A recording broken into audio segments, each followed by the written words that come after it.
Omashi TV ajatwenge kemishe.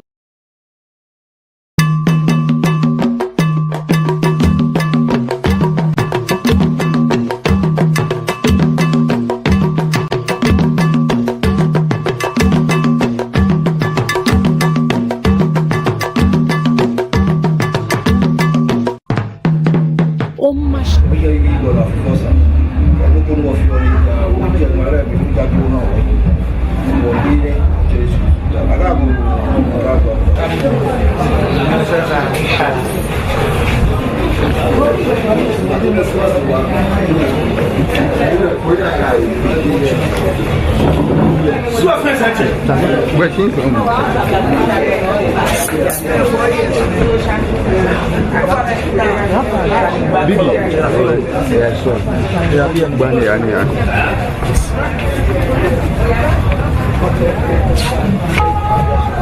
Oh, Charlie, I got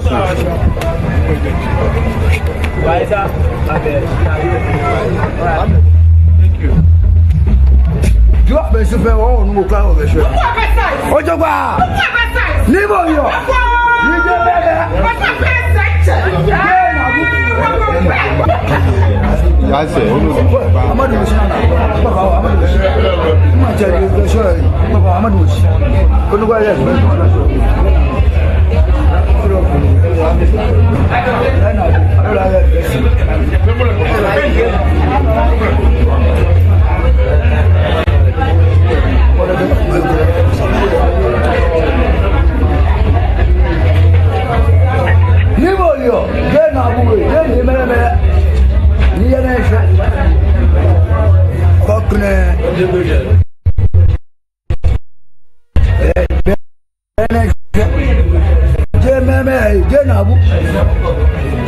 Siata, I go back on a buy or go. Well, can't go back to dinner. Okay, no fair.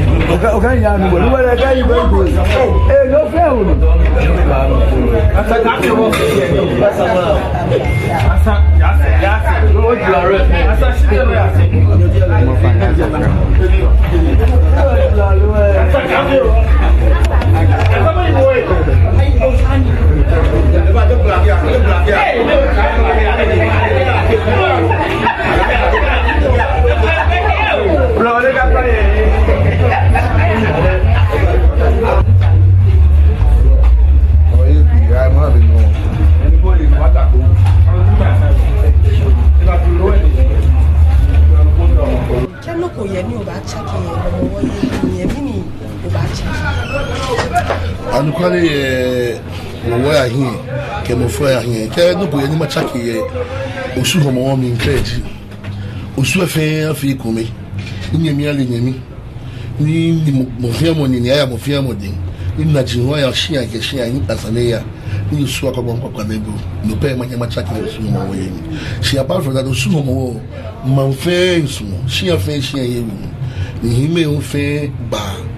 Jo na me ba na ma film se no true ntumo no ke homo wo e ba na ba ye mogo be ni ba ni chaki kusu no mo kusu eye ni wo ba na wo ba cha no no ku be ni wo ba ni chaki fa ne nga wo no ba ha ko plantai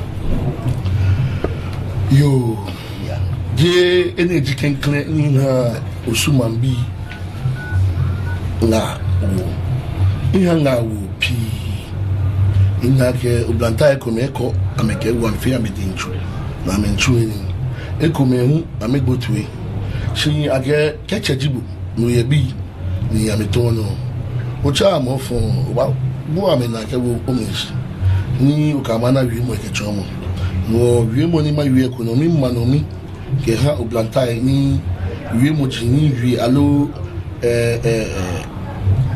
na ni wuame ke wi papa ni ke wuame na sna me ke chuni na me ke chuni mi dumu na ne no mi ka ma ke usu egbe me ni me tai chuku ano ameka me nchi shile ni usu akwa ma pa na bu no mi pa me fai ameka kwa onipa ko ni ba ka ma ke wi mo sha aha me ni alo ya dumu me ni sha no wi mo sha alo ya kote alo ya kochu o ke fi ni ko ni sa shi ke onipa ko alo nipa efe ku chenye ameke wiwi mo sha ake ke mo nipa ke senche ke na kan suke ba eji wo satin wo sumo na kan yosu wo fe na kan don wo ntaw ni fe kumi nyenye wo na ni wo se echo wi mo papa alo to shade papa ke yawo sike ni ke wa no mini wa no ke ha ke wo no gbe wo yi alo wo pla wo yi be na mo wa shi ma ke ha wo ni pa oblanta afa afa ke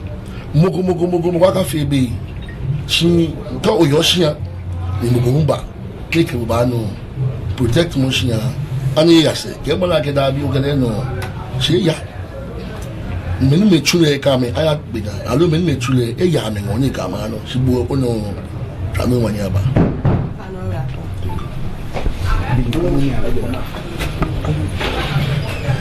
say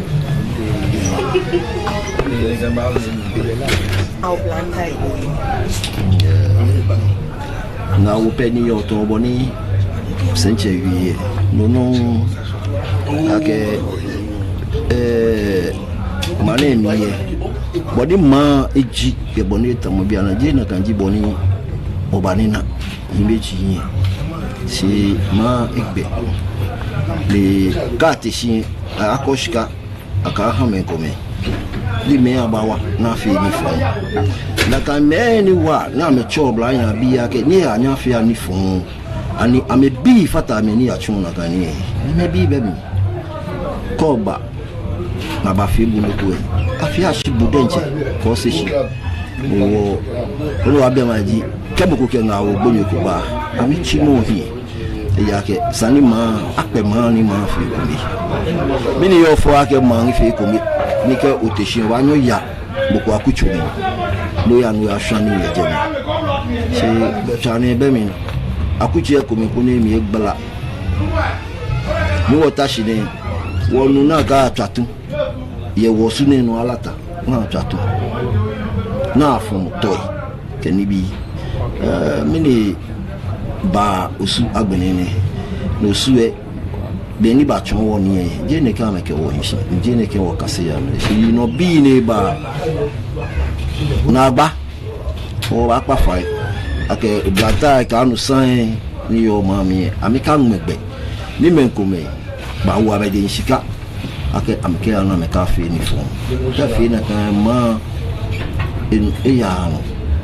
ni woti ame bia gba wona ija ke me kome anokwale yo me gbe wi mo kome na ke shio shimi ko ke shimi nle bona cho ni le ni ye wo ke o ba wi o shimi wo ba ko oju gba dan ni o ba wi ija ke mi fana pe e ba sa me kome ni tafrache amena me ko amete e ba sa me shi la ke o to wo no pale o fi opo no keta wo no pale wo ma pa fo bla yan bi ye amena chi na me bote me ni kan yo ni ame kan woji ojugba ko ni na no kwale kan amena ke anu kwale ni ma ajo ko na fi Christopher di me ni wo ka ba yin se bi na me cho su wo boni woji be bi ake himbe je ye omu na me ba mu chamo na me yo ame ke fata me ho wo loju wo do yin mo chu ni wo kan yin ni ake mo fe wo sana na chi kemo ko fi no ko ni yin mo ta o kele ta shi no ko la ke mo fi yo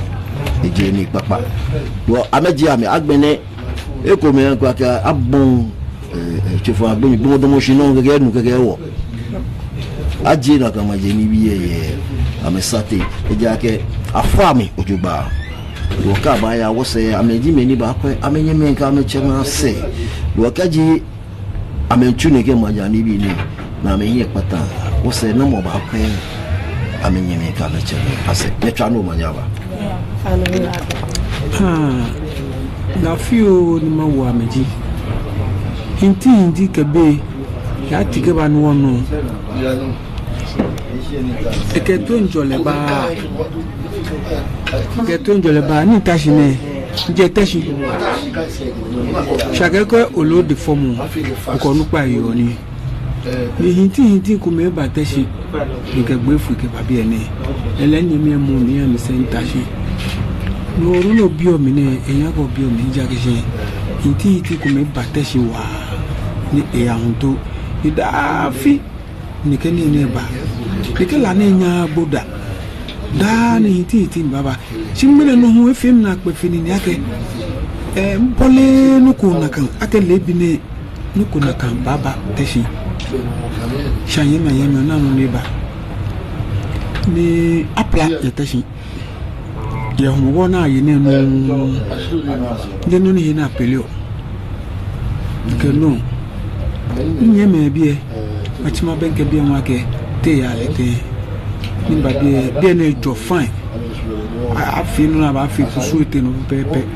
nye me mu ni tashi deji senche ke wo nye mi tamase ko ba nye ma shebu tamase elemba tashi no ne yo ha me ko nji tete ma se nye ke ba ne no nga fi on ma oblantaji mi pa me fa wa mi pa me fa ko de ke be no mo de me ne yo ne ke basa ni fi mo amepa ko gbena ngo akọ salary ya bi o ya ke gbena ni anu ya pla ke gbena na mo ngo kwa ya ni ya henshika ake ya tumi no ya hen salary even dabida ona no fi o ke ha mo ke na gba mo mba ni ofio ni gbeke bi efin akase kemba na gbene ba ya no e fi ahun to no mi pa mi fai ke mo ko tu amaka ba no afinike ke ba ke fa ebi e ko ehia na ba ni efita me na ba no na kwa ke ba hin lo yo ne ke nga ku pe ma wo ka pa yin ka shi wo sa fi bene di bi fe ba shi no fe to jole pe na ya file ke to jole ke mi she twa no manya ba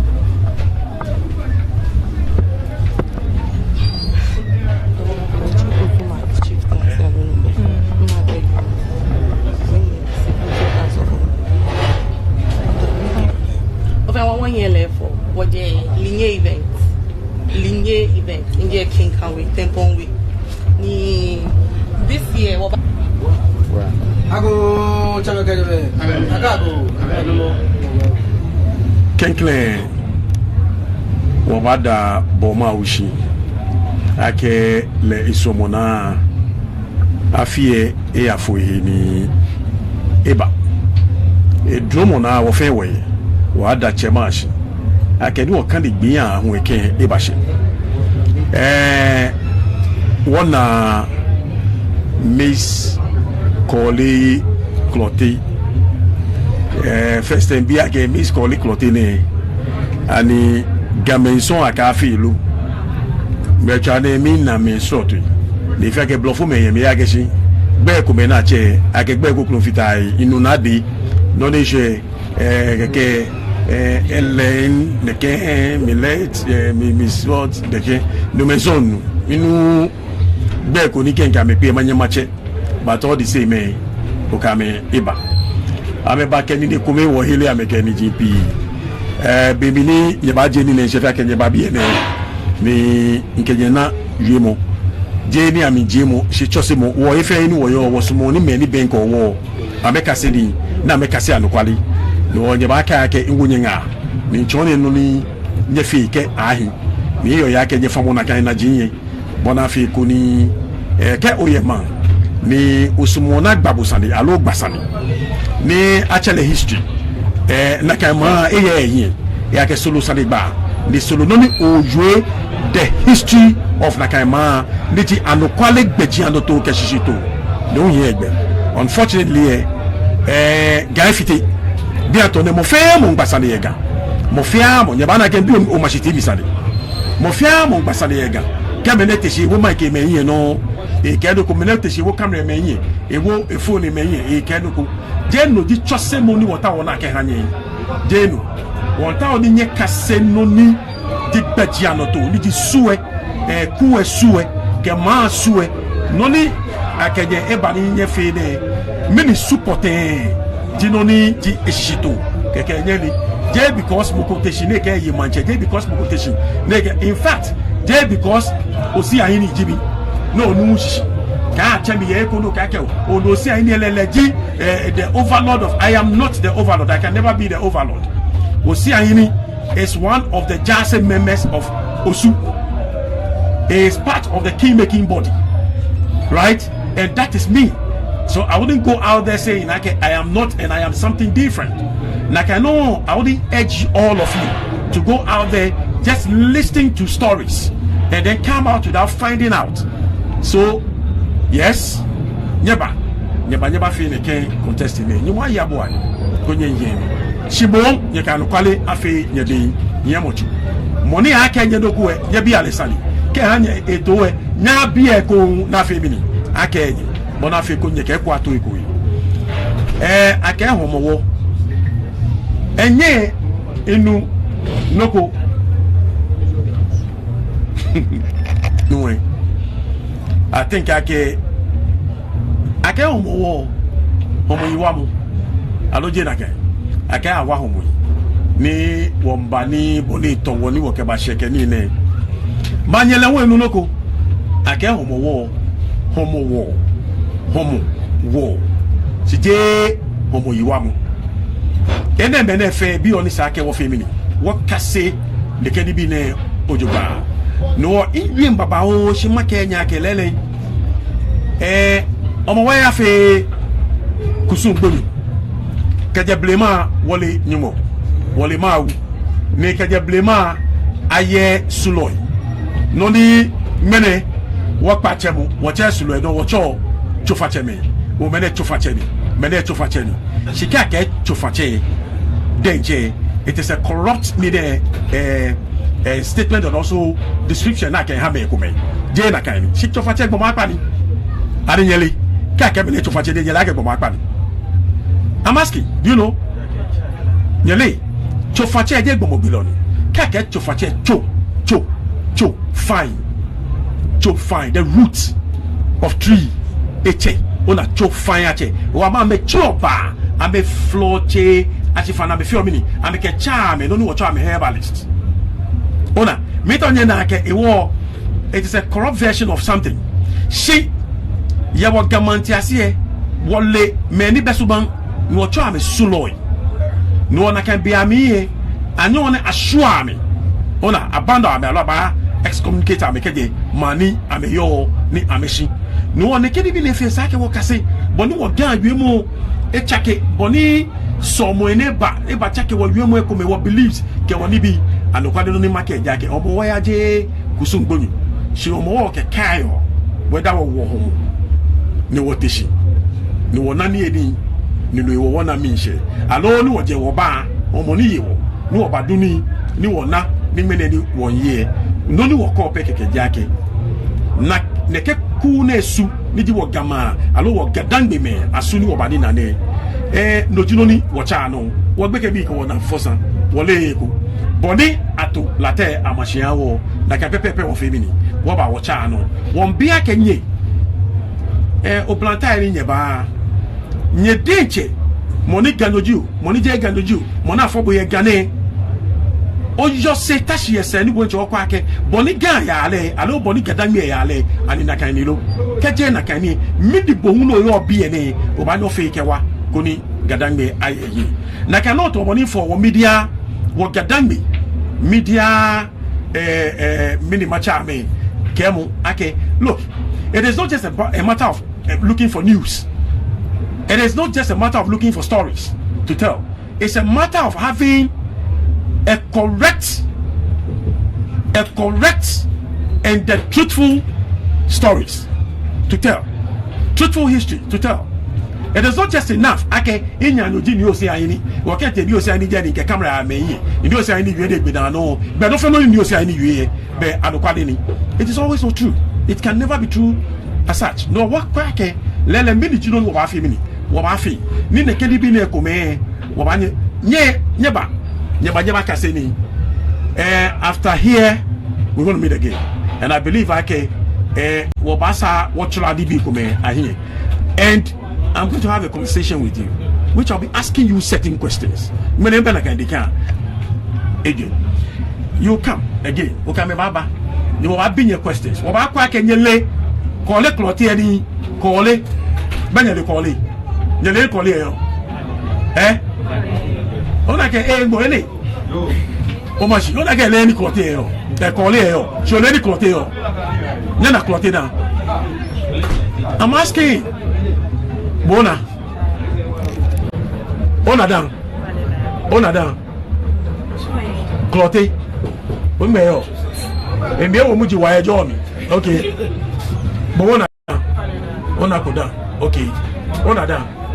Dabi. Je on a collé dans. Bekenya be wale nya akolibu. Benya na fa ko kenye che no. Ona agbo in the first place what is calling and what is meaning? Clothing. That should be the fundamental meaning sake. We find out. Alo je na kai. De ke ole no chon akebe o fe wi ade akoba femini. O ba kaseni no le no ni o ta woni o fe. Ewe baba o. Mi ta o de na ke. What je ni kase mo bonso. O baba no o ba cha no. O ba fe exams. Me ka gbe na o ba kwa keshi. Bi ene je ni o ba je nshake o contest wo ko vote. She bode je sanoya alo sanake wa ke alo akashi eshi anu. Ye twa no wanyaba. Ofane acha mi ni note ni. Chome tete ni note wo the fourth. Ofane masman ma bibo ma wo hesani few sanjin few. Ofane ka ake omowo mini ji omowo ni te ajiole ten. Yo tombeni elie alo tombeni ayo woke omo ye brofumi oke utina tanga esiji omoba be komi ni ma ke musuba ngmeshi ni ma ba fe fasting e ba sole e ba pani mo fa ke nyimo omo yewo ni bi ke odu e ba no hane nyimo ane kuni woni ni eba ni wonani ni woye ni mo ba bo ameto ile on ni ame ni bi na me do fe e baba na baba ni be in abundance no more shiji utina tanga no leje mo shi ke ukane bible me wana ke game o ke woje Israel ni ko le bible me wa ke the land of Canaan mini ba jeme omoba ni ame solid na me kwani mo fai akayani ni mo ane ko ni aba na ni in abundance ni ebami no nakanji no ni historically biane wo fio ke ha demonstration mini afio o abashi kenklen ka bashi ta ke ka femini ke ka duma be mini okay only period for also what moment 21 days gamfio le one man ne ke period ne noji nonato ke mechake o ke ba soli ni ne ke activities ne fe wulo mo ni leader o ni wulo mo leji osofo ko kan bible me no mi man yelo ye Israel ni me priest ni loji wulo mo dana mabon manchele ko ba ogania me le unna kano ni mi wo yo wulo mo dan wo bon manchele o wulo mo le ni ko ne ke manu chi mo fe ona aba bashi aba duma keke afama ke ka gbene aye sen yele yele fiofio ke ka gbene afimi aba yo mo no no ji wo kusun alo ni bi ni wo fio o fane ni masimo male ni eni be ni afon ni ke ni eni na ke yo omowo oni ni wo ke yo mo no ji abile kaka duma ma abile ni alo male ke ma wishbon no ke ma ba no na ke fio mo aba ka aya bile aba fo ka agbele enwele nle ye ni ba chon fane ni mini hani osumeji o ame omo wojufo enwe chemeni ke machine no ni chemeni ke machine o banina chino o bi mi ne ke sanene ko se Miami ko ni mabi no ni woni osu me yo omo jufo Gambia yo le ho so yele jufo nje osupe si usuke konkome nji la yo le jufo teshun yo le jufo ke pram boom mama yo le jufo ofane ni afi ya ni eba eni na wo ji ni event organizers mi if be contestants for 2025 Kole Clothing Miss Pageantry no ba fini mene osu ye ame afi ewo wo ba ko ni wo ba ko maami ni wo pa be ni osu meyo omo ho no ni ewo ni ayo omo kani bi ewo kenye na wo e bi ene wo represent Miss College 2025 sia